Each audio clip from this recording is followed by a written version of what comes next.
Alors coucou, j'espère que vous allez bien. Alors je reviens avec une vidéo que je ne m'attendais pas à faire. Franchement, les meilleures vidéos, c'est les vidéos que je planifie pas en fait. C'est une dinguerie.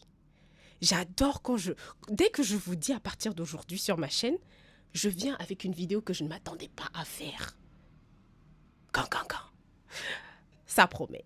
On va être dans une forme de story time. Et aussi, je vais vous transmettre le message des guides par rapport à ce qui m'est arrivé ce matin. Parce que c'était une dinguerie, franchement. Alors, cette vidéo, c'est par rapport à la famille.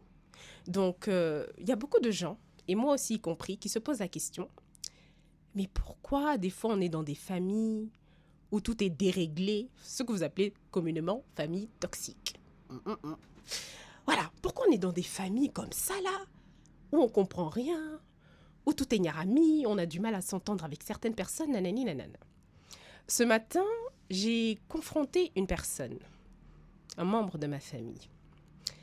On n'a pas de lien de sang entre moi et cette personne. Je ne vais pas rentrer dans les détails parce que le but, comme vous me connaissez, je ne suis pas là pour étaler ma vie sur les réseaux sociaux. Voilà, je suis là pour vous partager ce qui peut être utile et intéressant pour vous. Donc, tout ce que je peux vous dire, c'est que je n'ai pas un lien de sang direct avec cette personne. On est dans le cas d'une famille recomposée ici. C'est tout ce que je peux vous dire. Et la scène semblait simple. Je vous la raconte. Donc, je devais réveiller l'aide ménagère parce qu'il était 7 heures. Voilà, donc je décide de réveiller l'aide ménagère. Il faut savoir elle a un sommeil assez lourd, l'aide ménagère. Donc, du coup, j'ai arrivé une fois et elle ne s'est pas réveillée. Ensuite, j'ai arrivé une deuxième fois. Là, en fait, la personne en question voit que j'ai arrivé une deuxième fois et commence à s'énerver, à crier, à dire oui, mais elle est toujours pas réveillée. Nanana. Ok. Donc de là, elle sort et elle dit que oui, apparemment le chauffeur aurait appelé en bas. Donc moi, je lui ai dit franchement, je jure sur mes ancêtres, j'ai pas entendu le chauffeur appeler en bas. Parce que moi, franchement, j'ai trouvé ça bizarre parce que j'avais pas entendu le chauffeur appeler en bas. Elle me dit que oui, elle est sûre que le chauffeur a appelé en bas. Moi, j'ai dit, moi aussi j'étais là, je suis sûre aussi que le chauffeur n'a pas appelé en bas. Le chauffeur monte, il sonne, il récupère la clé, il redescend.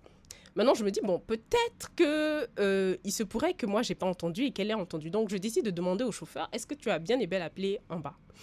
Et il me dit que oui. Et là, la personne en question commence à s'énerver sur moi en disant, ouais, donc tu vois, c'est toi qui étais en train de m'accuser de mentir. Alors qu'il s'agit, pour moi, personnellement, je vous donne mon opinion, mon point de vue, la perspective ici, pour moi, c'était pas de savoir qui avait tort, qui avait raison. En fait, je voulais juste expliquer à cette personne que moi et l'aide ménagère, on n'avait absolument pas entendu le chauffeur, en fait. C'est pour ça que j'ai dit, je jure au nom de mes ancêtres, j'ai pas entendu le chauffeur, en fait. C'était une manière de lui dire que si on l'avait entendu, on aurait réagi. Vous voyez ce que je veux dire? Vous voyez ce genre de situation un peu tendue où quelqu'un a entendu quelque chose, mais l'autre personne n'a pas entendu et on n'est pas sûr si les faits étaient réels ou pas, en fait. Pour moi, ici, il ne s'agissait pas de voir qui a menti. On ne peut pas parler de mensonge ici, c'était juste un malentendu, quoi. Vous voyez ce que je veux dire, ce qui peut arriver à n'importe quel humain. Et là, elle commence à s'énerver contre moi en disant que ouais, tu vois, c'est toi qui m'accuses de mentir, c'est toi qui dis. J'ai dit, mais c'est pas ça le truc en fait. Le truc, c'est que nous, on l'a pas entendu. Donc nous, on va pas te dire qu'on l'a entendu si nous, on l'a pas entendu. Certes, il a dit ok qu'il avait appelé, mais nous, on l'a pas entendu. Et c'est parti en cacahuète. J'ai dit, mais à quel moment moi j'ai dit que tu as menti? J'ai juste dit que je te jure au nom de mes ancêtres que j'ai pas entendu le chauffeur. Et ce qui était vrai, voilà, dans ma réalité aussi, c'était vrai. Je n'avais pas entendu le chauffeur. Dans sa réalité à elle, elle avait entendu le chauffeur. J'étais juste pas sûre parce que nous, on l'avait pas entendu. Ça peut arriver à tout le monde, tu vois. C'était juste un gros malentendu. Mais c'est parti en cacahuète. Parce que je lui ai demandé, parce que moi je suis quelqu'un de très direct, j'ai dit à la personne, mais en fait, pourquoi tu m'attaques pour ça? Alors que c'est vrai, nous ne l'avons pas entendu. Pourquoi tu m'attaques pour ça? Pourquoi tu es dur avec moi-même comme ça? Pourquoi tu me traites comme ça? Parce qu'en fait, je suis humaine, quoi. Donc j'ai pété les plombs, en fait. D'autant plus que cette personne et moi, ça fait quand même des années qu'on vit dans ce genre de situation tendue. C'est assez triste, mais c'est comme ça. Et en fait, tout est remonté. Malheureusement, tout est remonté. Ce qui avait été dit, ce qui a été fait. J'ai explosé littéralement. Mais ne vous inquiétez pas. Parce que écoutez la vidéo jusqu'à la fin. Il ne faut pas venir en mode dans le commentaire, j'ai pitié de toi. Ou m'appeler. Il y a quelqu'un qui me suit, qui me connaît. Toi, là, il ne faut pas m'appeler. Voilà. Ici, c'est que du positif à la fin. Donc, même cette expérience négative, je vous ai toujours dit, le positif ne va pas sans le négatif. Et pour moi, c'est une superbe opportunité de vous le prouver, de vous dire que même dans les situations les plus extrêmes, vous pouvez trouver la lumière dans l'obscurité.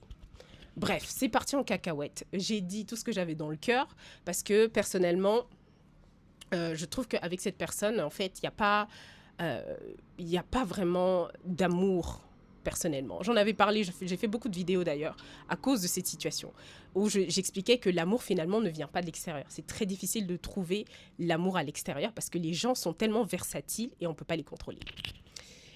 Et donc, tout est sorti, tout a explosé. La personne aussi m'a dit ce qu'elle pensait au fond. J'ai dit, ok, voilà. Tout a explosé, c'est devenu n'importe quoi, c'est parti en cacahuète et tout. Bref.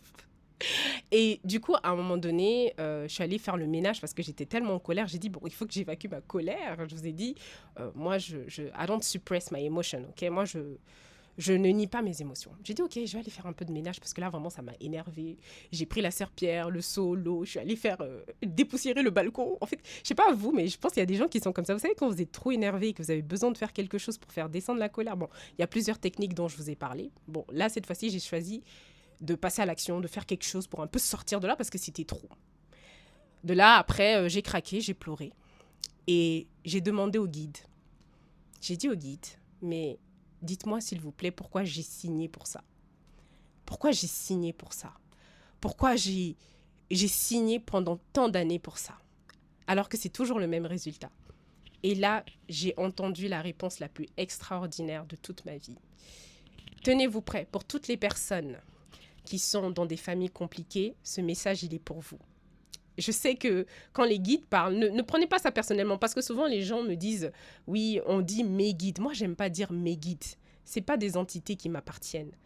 Pour moi, dans le monde spirituel, dans le monde astral, tout se partage, parce que tout est amour. Donc moi, je n'ai même pas envie de dire mes guides, je dis les guides, parce que même quand ils parlent à travers moi, j'ai le choix de vous partager le message parce que c'est tellement bienveillant, c'est tellement rempli d'amour, c'est tellement rempli de positivité et de lumière que j'ai envie de dire nos guides. Voilà. C'est juste qu'il y a des humains qui n'ont pas encore développé la capacité de les entendre et d'entendre leur message. Et c'est ça qui est compliqué. Il y a des humains qui sont bloqués dans l'obscurité et parfois qui ont besoin d'entendre le message. Qui sait, ça va peut-être aider. Je ne suis pas là pour prêcher, mais pour partager. C'est pas la même chose. Donc à ce moment-là, je leur demande pourquoi. Pourquoi j'ai choisi d'être dans cette famille, d'être dans cet environnement. Et là, ils me disent quelque chose d'extraordinaire par rapport à la personne en question. Ils me disent, mais laisse-la être.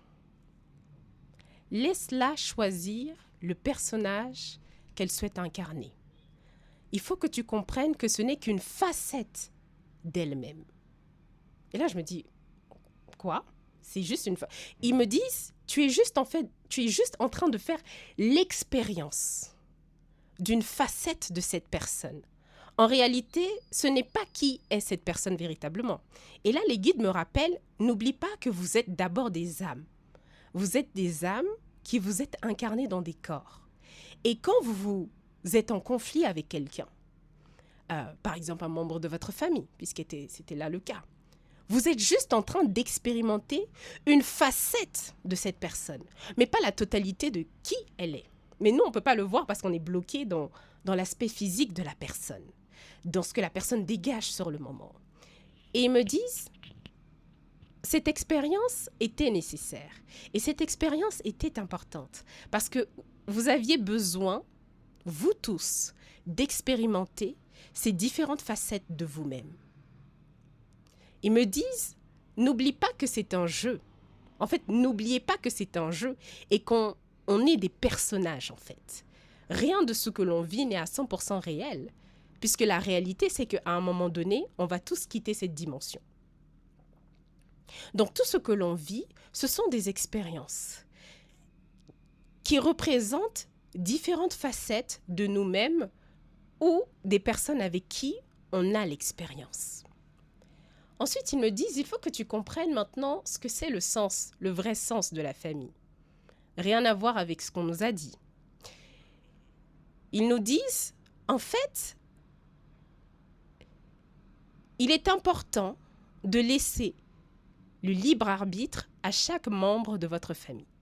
Donnez la permission à tous les membres de votre famille d'agir comme ils le souhaitent. Ils me disent, vous n'êtes pas censé contrôler votre famille. Vous n'êtes pas censé,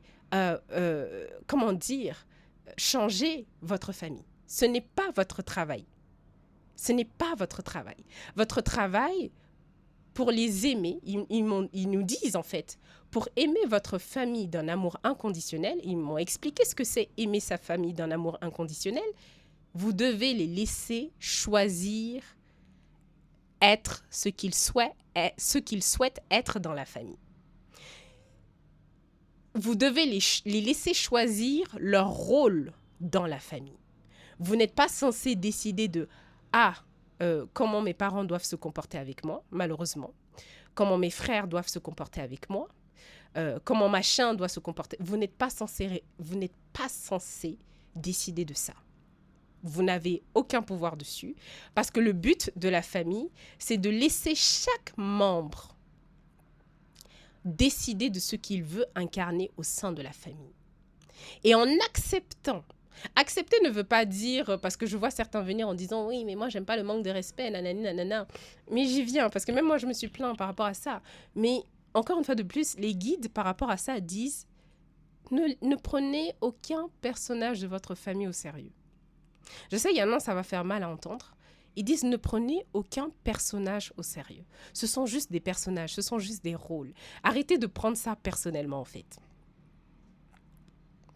C'est ce qu'ils expliquent. Ne prenez pas du tout ça personnellement.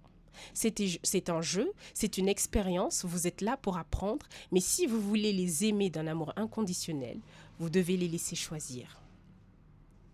C'est comme ça qu'on aime sa famille. Pas « je t'aime si », malheureusement. Et on revient ici dans le concept de l'amour inconditionnel. Au départ, c'était assez difficile à entendre. J'étais là, quoi? Donc, c'est vraiment ça, le but de la famille. C'est pas si compliqué que ça. Il ne s'agit pas d'avoir la famille parfaite ici. Il s'agit de laisser chaque membre décider du personnage qu'il veut jouer au sein de la famille. Même si c'est un personnage dit négatif. Puisque c'était le cas de ce matin, la personne en question joue vraiment un personnage très négatif. Voilà. Et ça, depuis des années, j'avais remarqué. Et où est-ce qu'on trouve la lumière ici? On trouve la lumière en comprenant que ça n'a rien à voir avec nous. Ça n'a rien à voir avec nous parce que, comme ils l'ont expliqué, chaque membre a le choix d'incarner l'amour ou d'incarner la haine. Et vous ne devez pas vous sentir responsable de comment votre famille est et des actes de votre famille. C'est pas à vous de décider. Les aimer d'un amour inconditionnel, c'est dire, ok, ben, t'es comme ça, d'accord. Tu penses comme ça, d'accord. Tu ne m'acceptes pas, d'accord. Tu ne m'aimes pas, d'accord. D'accord. Et vous savez pourquoi je dis d'accord? Vous êtes amour. Vous n'avez pas besoin qu'on vous le dise. Et je sais, il y a des humains qui vont avoir envie de me râler en disant, mais moi j'ai besoin d'entendre qu'on m'aime. Non. Non. Soyez dans l'amour inconditionnel. Arrêtez d'attendre des « je t'aime » de la part de votre famille. Arrêtez. Eux-mêmes, ils ont du mal à s'aimer. Eux-mêmes, ils ont leur trauma. J'en passe parce que, moi je vous dis, c'est les parents africains. Hein. Les traumas des parents africains. Dada. Alors je sais, il y en a qui vont me dire, les Arabes vont me dire, ouais, mais chez les Arabes aussi, tout ça. Oui, je vous vois venir. Mais vous connaissez les cultures un peu dures là. Bon, je sais aussi, même les Français vont me jeter la pierre. Bon, bref. Nos parents, nos tontons, nos tatas ont leur trauma. Voilà, vous connaissez, ils ont tous leur trauma, ils ont tous leurs blessures, des choses qu'ils ont vécues, qu'ils n'ont pas pu digérer. Bon, je dis surtout l'Afrique, parce qu'ici, nous, les histoires de psychologues, les gens ne sont pas trop dedans. Mais enfin, voilà, vous voyez ce que je veux dire. Donc, eux aussi, ils ont des choses à gérer émotionnellement. Ils ont des choses à apprendre dans leur parcours de vie. Et parfois, ça peut prendre des années, même jusqu'à la fin. Il y en a qui ne vont pas y arriver, malheureusement. Parce que pour guérir, vraiment, il faut avoir cette force, tu vois. Et c'est pour ça que vous ne devez pas prendre personnellement ce que certains membres de votre famille font. S'ils n'arrivent pas à vous aimer, s'ils n'arrivent pas à vous accepter, ça n'a rien à voir avec vous. C'est parce qu'eux-mêmes n'ont pas fini de régler quelque chose avec eux, en fait. C'est aussi logique que ça, en fait. En fait, c'était un beau rappel. C'est vrai que j'avais cette idée à la surface, mais je pense que là, les guides, ils ont frappé fort en disant « n'oubliez pas ». Donc, c'est un petit rappel aussi. N'oubliez pas que la famille, en fait, n'est pas censée être à votre image. Votre famille n'est pas censée être parfaite. Votre famille n'est pas censée vous obéir. Non, c'est pas, non. Votre famille est censée être libre de chacun de ses choix et de sa manière de penser. Tous les membres de la famille ont le libre arbitre de vous considérer comme de ne pas vous considérer, de vous accepter comme de ne pas vous accepter, de vous aimer comme de ne pas vous... Ça n'a rien à voir avec vous. Dites juste « Ok, cette personne-là ne me comprend pas, cette personne-là me juge, ok. » C'est juste une facette de la personne. Oui, elle est certes négative, et nous, c'est ça le problème, c'est qu'on a tendance à juger quand quelqu'un est dans la négativité ou dans la colère, alors que ça peut arriver à n'importe quel humain d'être dans cet état d'esprit. Mais il ne faut pas le prendre personnellement, en fait. Moi, en fait, ça m'a fait du bien quand les guides, ils ont dit « c'est juste des personnages, arrête de les prendre au sérieux. » C'est juste une expérience. L'expérience famille est censée être comme ça. Voilà. Et puis, bon, il y en a qui m'ont dit « oh, mais il y a des familles où ça va quand même nettement mieux. » Mais bon, même là, on ne sait pas comment vous expliquer. C'est un travail de génération en génération. Donc, oui, c'est vrai qu'il y a des familles qui sont arrivées à développer des énergies positives, mais vous allez voir que ça a commencé peut-être avec le grand-père ou la grand-mère qui a décidé de changer son attitude ou sa vision, tu vois, mais les traumas familiaux, c'est réel. C'est juste qu'il y a peut-être un membre qui arrive à se démarquer, et quand ce membre arrive à se démarquer ou à développer des énergies positives, quand il va créer sa propre famille, il va emmener ses énergies positives dans la création de sa famille, et de là, ça va donner une famille harmonieuse. Mais dites-vous que c'est quand même né quelque part d'un trauma ou d'une négativité. Moi, j'ai vu beaucoup de gens qui ont vécu justement dans des familles très compliquées, mais quand elles se sont mariées, elles ont compris les leçons et elles n'ont pas répété les mêmes erreurs dans leur famille, et finalement ont réussi à créer des familles dites aux énergies positives. Mais elles ont dû travailler sur elles-mêmes. Donc ne voyez pas ça, parce que moi aussi avant j'étais comme ça, je me disais mais les familles qui sont comme ça, la chance, alors que je ne sais même pas ce que le papa a dû travailler en lui pour avoir cette famille harmonieuse, ou ce que la maman a dû travailler en elle pour avoir cette famille harmonieuse. Vous voyez ce que je veux dire? Donc, il faut relativiser. Il y a toujours une part de négativité, mais cette part de négativité peut être transformée en quelque chose de positif. Tout dépend de la définition, la perception que vous allez donner aux choses. Mais sachez que les expériences ne sont que des expériences, et même les expériences négatives ne sont que des expériences. C'est juste extraordinaire aujourd'hui de pouvoir vous dire que c'est juste une expérience familiale. Après, la question, les leçons que vous allez en tirer, c'est pour vous. Mais pas la peine de le prendre personnellement. Bon, je sais, il y en a qui vont avoir envie de me gifler, mais bon, je vous jure que ça n'en vaut pas la peine. Parce que vous allez vous rendre malade. Après, vous allez commencer à détester à gauche, à droite, machin bidule pour rien. Alors que non, c'est juste des aspects d'eux-mêmes. Vous n'êtes pas obligé de prendre ça personnellement. Après, oui, si vous voulez prendre du recul avec certaines personnes, c'est une chose et c'est OK. Mais ne vous dites pas je me sentirai bien quand cette personne va changer, parce que tu n'as pas la capacité de changer qui que ce soit. Tu as juste la capacité de te changer toi, en fait. Donc, on n'est pas là pour venir fixer ou réparer les membres de la famille. C'est pas notre travail. Notre travail, c'est d'expérimenter et de décider pour nous et de choisir pour nous.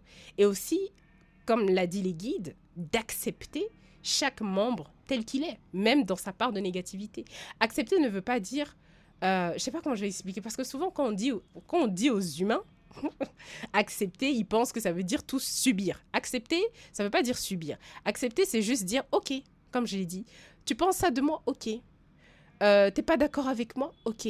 C'est-à-dire, au lieu de dire, t'es pas d'accord avec moi, tu devrais être d'accord avec moi, j'accepte. T'es pas d'accord avec moi, j'accepte. Tu trouves que je suis pas légitime, j'accepte. Tu penses que je suis pas assez bien, j'accepte. C'est tout. Ça veut pas dire, vous voyez ce que je veux dire? Ça veut pas dire subir. Après, tu dis j'accepte et après tu vas qu'à tes occupations. T'as pas besoin de prendre ça au sérieux, tu vois. La personne te dit un truc négatif ou un commentaire négatif, ok, tu dis ok, y a pas de souci. Tu sors de la maison, tu vas faire tes activités, tu vois ce que je veux dire, ou tu vas ailleurs, tu vois. Vous n'êtes pas obligé de réagir de la même manière que vous n'êtes pas obligé de rentrer dans la négativité des gens. La meilleure des choses, des fois, c'est d'accepter. Franchement, et accepter, c'est... Je vous jure, ça va vous faire... Faites ça pendant une semaine. Ah, mais toi, mais pourquoi pourquoi non, mais en plus, t'as pris cette décision. Moi, j'ai pas compris. Moi, je pense que t'as pris la mauvaise décision. Ok. Non, mais franchement, la dernière fois, tu t'es habillé comme ça m'a pas plu. Nanana. Ok. Et puis toi, regarde le mari que tu as choisi. Regarde, si tu t'étais pas marié avec Jean, regarde, tu aurais une vie. Ok. N'importe quel commentaire qu'ils vous disent, qui vous déplaise, ok. Toi, de toute façon, t'es toujours l'enfant comme ça dans la famille, ok. Vous avez compris. Vous avez compris le jeu, ok. Pas la peine de s'énerver, ça sert à rien, vous gaspillez votre énergie pour rien. Pas la peine d'essayer d'avoir raison. Ok, oui, tu as le droit de ne pas être d'accord avec moi. Tu as le droit de ne pas être d'accord avec mes choix. Tu as le droit de ne pas être d'accord avec ma façon de faire. Ok. Tu es libre. Tu as le droit de me crier dessus, de dire que je suis de moins que rien. Ok. Oui, je sais. Alors, il y en a qui n'aiment pas ça, mais ok, franchement, je vous dis, aimez-vous. Aimez-vous. La famille ne sera pas toujours à votre image. Aimez-vous. Parce que le rôle, encore une fois de plus, je répète avant de clore cette vidéo, de la famille, c'est de laisser chaque membre expérimenter ce qu'il veut. Le rôle de la famille, c'est pas de vouloir que la famille soit comme on veut. C'est quasi impossible. Le rôle de la famille, dans nos vies, c'est de laisser le libre arbitre à la famille. Je répète, le rôle de la famille, non, arrêtez de vouloir que votre famille soit comme vous le voulez. Dites juste, vous avez le choix. Je vous donne la liberté d'être ce que vous avez envie d'être. Et c'est ça, aimer sa famille d'un amour inconditionnel. Je ne vous parle pas de câlins, je ne vous parle pas de... Je sais pas, on est loin des câlins et des bisous et des papouilles. Ici, quand je vous parle d'amour inconditionnel, je vous parle d'accepter qui ne seront pas toujours d'accord avec vous, qui ne vont pas toujours avoir un regard positif sur vous. Je vous demande juste d'accepter.